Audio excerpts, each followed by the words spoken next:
प्रिय विद्यार्थियों नमस्कार। मैं डॉक्टर सहदेव पारिक श्री गोविंद गुरु राजकीय महाविद्यालय बांसवाड़ा से।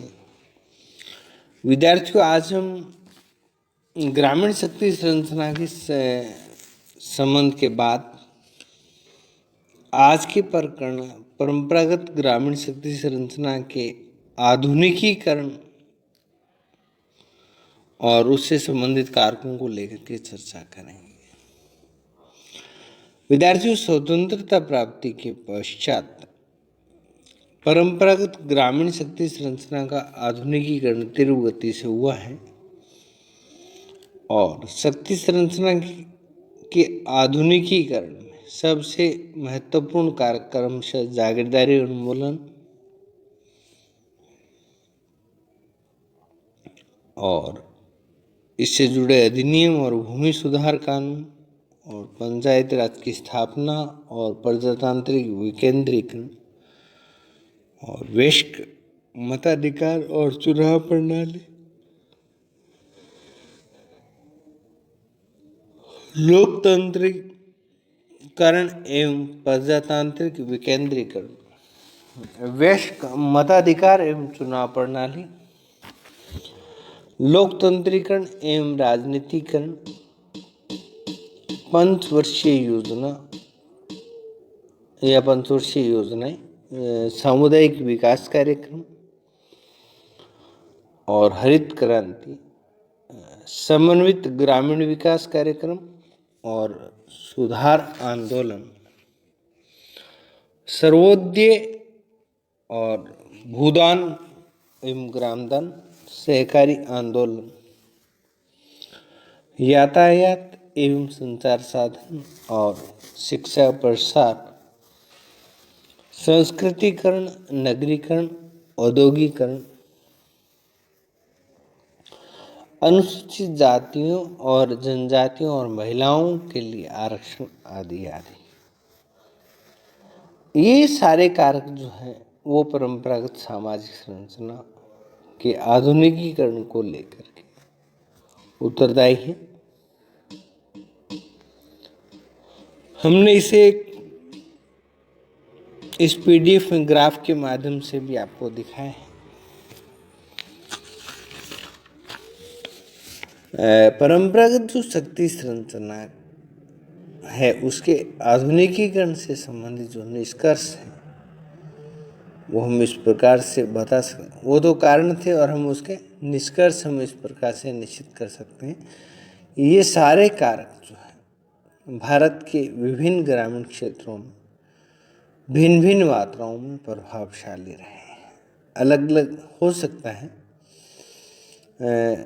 सभी ग्रामीण क्षेत्रों में सभी कारकों की मात्रा जो हो एक जैसी नहीं रही। अलग अलग क्षेत्रों में इनकी मात्राएं जो हो वो कम ज़्यादा होती नहीं है। और जमींदारी उन्मूलन में अनेक ग्रामीण क्षेत्रों में जमींदारों को शक्तिहीन बना दिया है, तो कई क्षेत्रों में ये आज भी प्रभुत्व संपन्न है।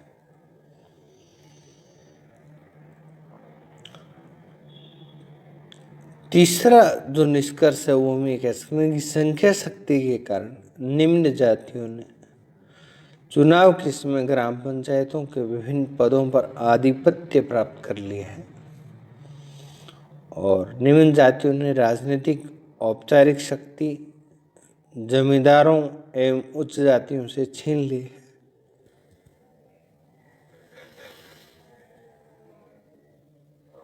जब हम ग्रामीण शक्ति संरचना में संबंधित परिवर्तनों को विषय में जब हम अध्ययन कर रहे थे तब हमने जोशी के अध्ययन में हमने आपको बताया था कि the land reform in India में ग्रामीण शक्ति संरचना से संबंधित जो अन्वेषण प्रस्तुत किए गए थे उसमें ग्रामीण शक्ति संरचना और भूस्वामित्व के आकार के परस्पर गुण संबंध या कार्यकारण प्रभावों की विवेचना उन्होंने अपने इस अध्ययन में की थी। इसमें बड़े भूस्वामी समृद्ध किसान और छोटे काश्तकार और कृषि मजदूर, ये चार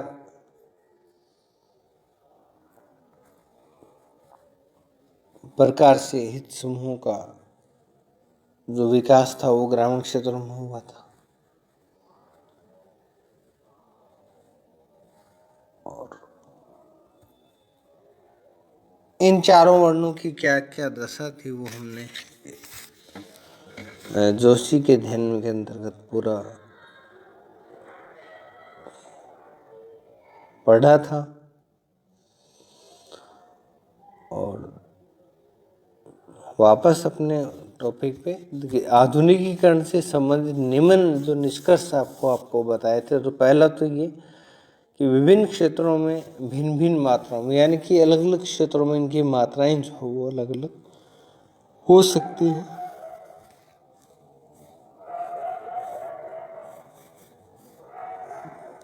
जमींदारी उन्मूलन के अनेक ग्रामीण क्षेत्रों में जमींदारों को शक्तिहीन बना दिया है और कई क्षेत्रों में आज भी प्रभुता संपन्न है।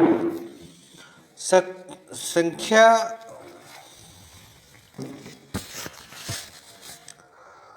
शक्ति के कारण निम्न जातियों ने चुनाव के समय या चुनाव के द्वारा ग्राम पंचायतों के विभिन्न पदों पर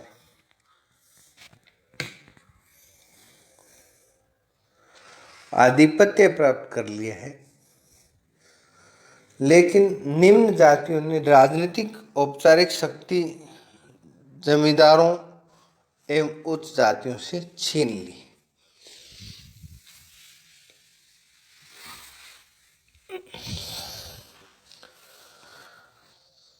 कई ग्रामीण क्षेत्रों में आज भी निम्न जातियां जो है वो संख्यात्मक बहुमत के उपरांत, यानी कि संख्यात्मक रूप से तो वो बहुमत में है,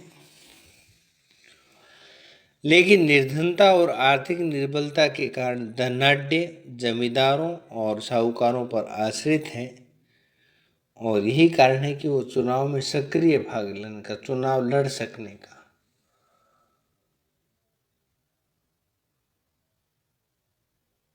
जो साहस है वो अभी तक नहीं कर पाई है।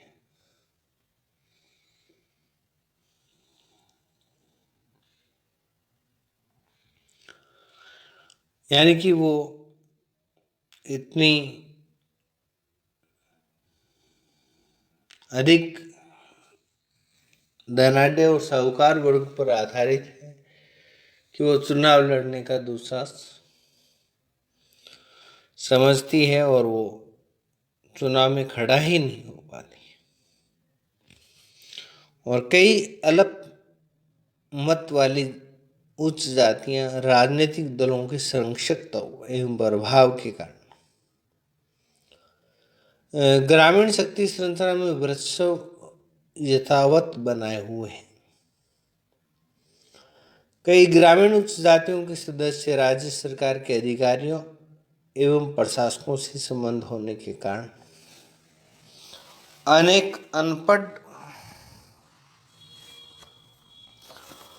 और अशिक्षित ग्रामीणों को समय समय पर राजकाज में सहायता प्रदान करते हैं और उसके परिणाम स्वरूप शक्ति श्रृंखला में भी महत्वपूर्ण पदों पर आसीन है।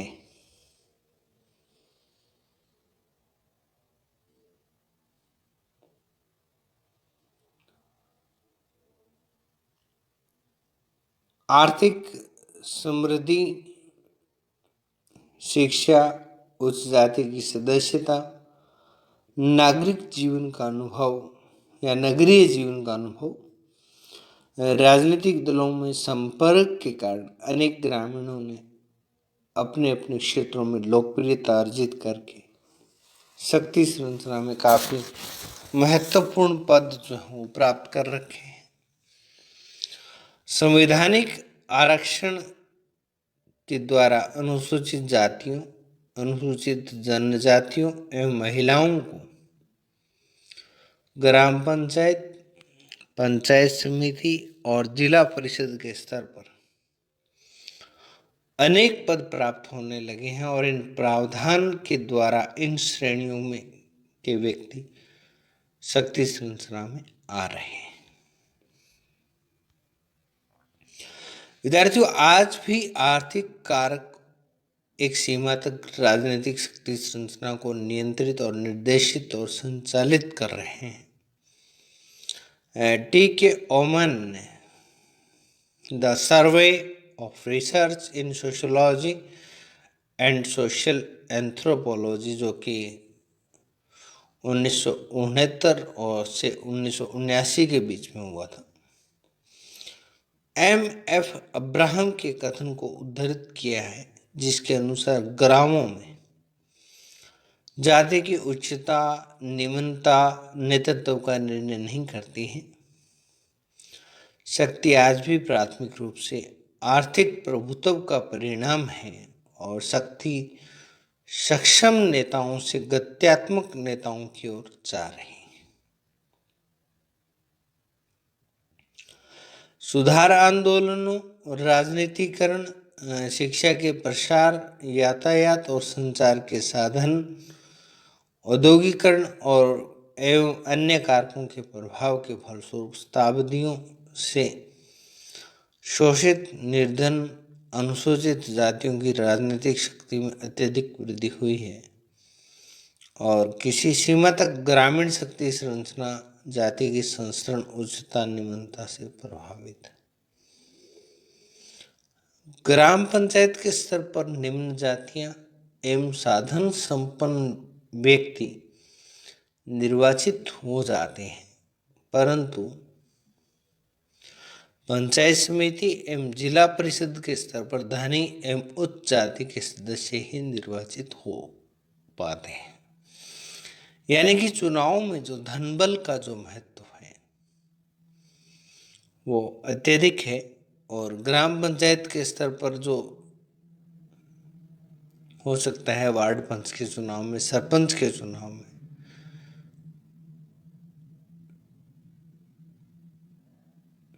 परंतु सरपंच के चुनाव में निम्न जातियों के लोग निर्वाचित हो जाते हैं, परंतु उच्च स्तर के जो चुनाव हैं या जो बड़े क्षेत्र के बहुमत मतदाताओं पर आधारित चुनाव है, चाहे वो पंचायत समिति है, जिला परिषद या विधानसभा है, तो वहाँ पर धनी और उच्च जाति के सदस्य ही निर्वाचित हो पाते हैं।